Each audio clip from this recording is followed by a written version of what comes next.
Morning friends, আমি পূজা আবারও চলে এসেছি তোমাদের সাথে নতুন নতুন আপডেট ভিডিও নিয়ে। তো আজকের ভিডিওর বিষয়বস্তু তোমরা নিশ্চয়ই ভিডিও টাইটেল দেখে বুঝতে পেরেছো। পূজাস অ্যাক্টিভিটি চ্যানেলে তোমাদের সকলকে অনেক অনেক স্বাগত জানাই। আর আমার ভিডিও যারা দেখতে, আমার চ্যানেলকে যারা ফলো করতে, তাদের তো অলরেডি সাবস্ক্রাইব করেছো। আর আমার নতুন বন্ধুদেরকে আমি বলবো আমার চ্যানেলটাকে সাবস্ক্রাইব করার জন্য, আর বেল আইকনটা অবশ্যই প্রেস করবে যাতে তোমরা প্রত্যেকটা ভিডিও নোটিফিকেশান পাও। আর অবশ্যই ভিডিওতে লাইক, কমেন্ট এবং শেয়ার করার অনুরোধ রইল। তো প্রথমেই বলবো, আমি বেশ কিছুদিন ভিডিও শেয়ার করিনি। তো তোমরা অনেকেই জানতে চাইবে যে কেন ভিডিও আপলোড করিনি বা কিসের জন্য আপডেটগুলো দিইনি। তো বিশেষ কিছু কাজের জন্য আমি ভিডিও শেয়ার করতে পারিনি। তো ভিডিওগুলো যেহেতু আমি দিতে পারিনি, মানে নতুন নতুন নার্সিংয়ের যে আপডেটগুলো সেগুলো আমি তোমাদের সাথে ভিডিওর মাধ্যমে শেয়ার করতে পারিনি, তার জন্য অনেক দুঃখিত। আর আমার ইউটিউব চ্যানেলে কমেন্ট সেকশানে অনেকেই কমেন্ট করেছো, অনেক এনকোয়ারি করেছো, সেইগুলোর সব প্রশ্নের উত্তর আমি দিতে পারিনি, সব প্রশ্নের রিপ্লাই আমি করতে পারিনি। তো যাই হোক, আস্তে আস্তে সেগুলোও কমপ্লিট করে দেব। তো আজকের ভিডিওর বিষয়বস্তু হচ্ছে আমরা গ্রেড 2 সিলেকশন কিভাবে হচ্ছে সেটা তো দেখতে পাচ্ছি যে ইন্টারভিউ, এইচএস এবং মাধ্যমিক এই 3টে মার্কস অ্যাড করে, এবং তার সাথে যে ওয়েস্ট বেঙ্গলে মানে মধ্যে যে এক্সপিরিয়েন্স যেটা, ঠিক আছে, যে কোনো হসপিটালে বা নার্সিং হোমে যে আমরা এক্সপিরিয়েন্সটা করছি পাস আউটের পরে, মানে রেজিস্ট্রেশন পাওয়ার পরে, সেটা কিন্তু অ্যাড হচ্ছে আমাদের টোটাল মার্কসের সাথে, এবং যেটা কাট অফ দাঁড়াচ্ছে তার বেসিসে আমরা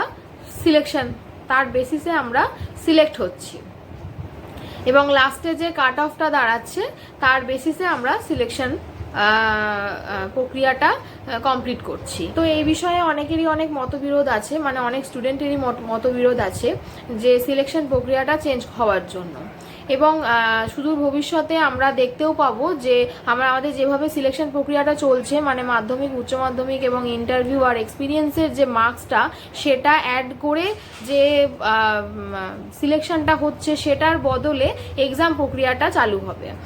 এক্সামের মাধ্যমে যেসব ক্যান্ডিডেটরা কোয়ালিফাইড হবে তাতে করে সিলেক্ট করে নেওয়া হবে।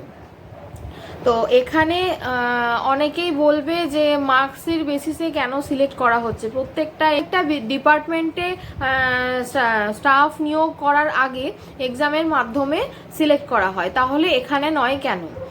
তো আমিও বলবো যে এখানে পরীক্ষার মাধ্যমে যদি সিলেকশন হয় সেক্ষেত্রে অনেক কোয়ালিফাইড ক্যান্ডিডেট বেরোবে এবং সেটা নিট অ্যান্ড ক্লিন সিলেকশন হবে। তো সেক্ষেত্রে এক্সাম প্রক্রিয়া চালু হওয়াটা অতি অবশ্যই জরুরি, এবং আমি চাইবো যে এই প্রক্রিয়া চালু হোক। তোমরা তোমাদের মতামতটা কমেন্টে অবশ্যই জানাবে। এবং এই প্রসেস চালু হয়ে গেলে অবশ্যই তোমরা ওয়েবসাইটে নোটিশ দেখতে পাবে, মানে এই প্রসেসটা চালু হওয়ার শুরুতেই, তার কারণ এবার না হলেও পরের বার না হলেও 1 বছর পরে চালু হবে, এবং বেশিরভাগ মানে ম্যাক্সিমাম ক্যান্ডিডেট চায় যে এই এক্সাম প্রসেসটা চালু হোক। তোমরাও তোমাদের মতামতটা কমেন্টে জানাবে। 100 জনের মধ্যে 100 জনাই নিশ্চয়ই চাও না যে এক্সাম প্রসেস চালু হোক, যে প্রসেসে সিলেকশন হচ্ছে সেই প্রসেসটাই কন্টিনিউ হোক, এটাই চাও তোমরা।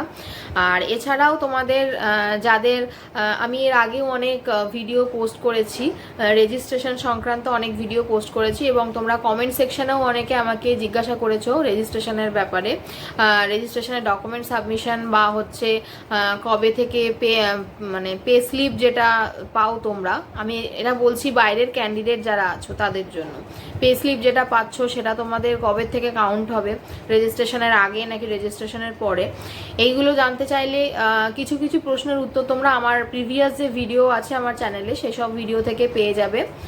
আর এছাড়াও হচ্ছে তোমাদের এখন যা এনকোয়ারি আছে তোমার এই নার্সিং সংক্রান্ত, মানে রেজিস্ট্রেশন সংক্রান্ত যা কোয়ারি আছে তোমরা কমেন্ট সেকশনে কমেন্ট করবে।